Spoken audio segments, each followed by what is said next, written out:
Un œil sur les médias, c'est avec Karim Yeyaoui. Bonsoir Karim. Bonsoir Vous Aude. nous parlez dans votre chronique des 500 000 euros de Claude Guéant. Alors incontournable du côté des médias français, à l'origine d'une information de l'hebdomadaire Le Canard enchaîné qui explique que des juges s'interrogent sur le versement de plus de 500 000 euros depuis l'étranger sur le compte de Claude Guéant, l'ancien ministre de l'Intérieur de Nicolas Sarkozy.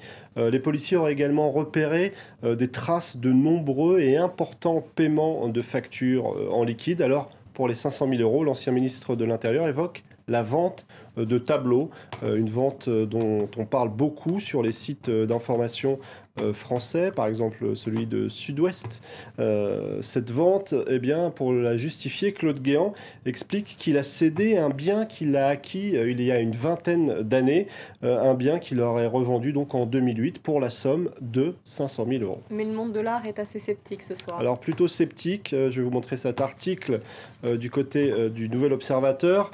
Bernard Génaïs doute que l'on puisse vendre des œuvres de ce peintre dont je vais vous montrer le visage sur ce dessin, Andries van Hertvelt. Eh bien, il doute qu'on puisse vendre pour 500 000 euros 2 tableaux seulement, parce qu'en fait, la moyenne des tarifs appliqués pour ce peintre, c'est plutôt autour de 40 000 euros.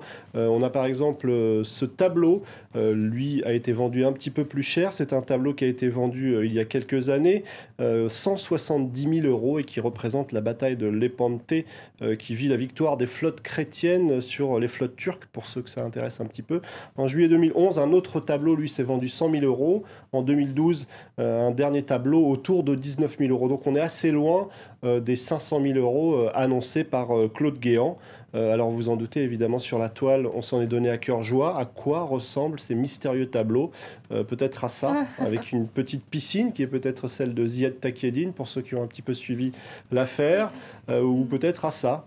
En fait, ça, c'est exposé dans un musée virtuel qui expose les pires œuvres d'art, tellement moches qu'elles ont le droit d'être évoquées. Ou peut-être à ça. On en a beaucoup parlé de ce tableau qui a été massacré, 320 000 euros. Lors de sa restauration très spontanée. Très spontanée, on ne peut plus spontané. Et puis évidemment des détournements de ce type où on découvre le colonel Kadhafi dans une toile. Il prend même les traits de ce peintre que certains ne connaissent pas, parce qu'il n'est pas très connu, et cette fois il s'appelle Muammar van Hertvelt. Le montage est plutôt convaincant. Là, pour justifier une grosse somme d'argent sur son compte, en fait, c'est du déjà vu. C'est du déjà vu, c'est ce qu'explique Pascal Richet sur le site de Rue 89. L'art, le président François Mitterrand s'en est servi il y a quelques années, il y a un petit moment, en 1989, pour justifier un chèque de 150 000 francs reçu de son ami Roger Patrice Pelat, qui lui avait fait un chèque de 150 000 francs. Et François Mitterrand va s'expliquer en disant c'est lors de mes voyages que j'ai acquis des livres pour mon ami, qu'il les collectionne, et il m'a remboursé cette somme de 150 000 francs. Le problème, c'est que des chèques de 150 000 francs, on va en découvrir plusieurs. Un daté du 2 mai 85, un autre du 5 mars 1986, avec chaque fois cette somme de 150 000 francs. Et puis, il n'y a pas, on redécouvre François Mitterrand, ça c'était la photo officielle de Mitterrand pour nous montrer qu'il aimait bien les livres, mais il n'y a pas que les livres et l'art pour justifier ce genre de somme. Il y a les t-shirts d'Édouard Balladur.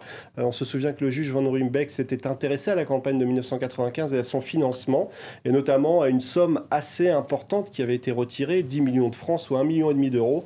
Et là, cette fois-ci, du côté de Balladur, on avait expliqué que c'était grâce à la vente de t-shirts et de gadgets. En gros, Balladur vend plus de t-shirts que le Paris Saint-Germain. Difficile à croire, avait souligné beaucoup de monde à l'époque. Le juge s'était plutôt orienté à des commissions occultes liées à des ventes de frégates et de sous-marins. Vous nous parlez à présent de l'armée électronique syrienne qui a encore frappé. Alors on en reparle parce qu'on en a parlé il y a quelques jours ici même avec ce tweet qui avait été hacké, celui de l'agence Associated Press qui annonçait donc 2 explosions à la Maison Blanche et Barack Obama blessé. C'était un coup de l'armée électronique syrienne qui avait provoqué même la chute du cours de la bourse pendant quelques minutes. Eh bien ils remettent ça, cette fois-ci ils s'en prennent au journal britannique le Guardian.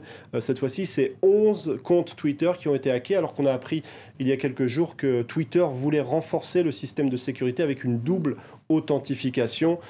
C'est pas encore fait et déjà l'armée électronique syrienne a agi.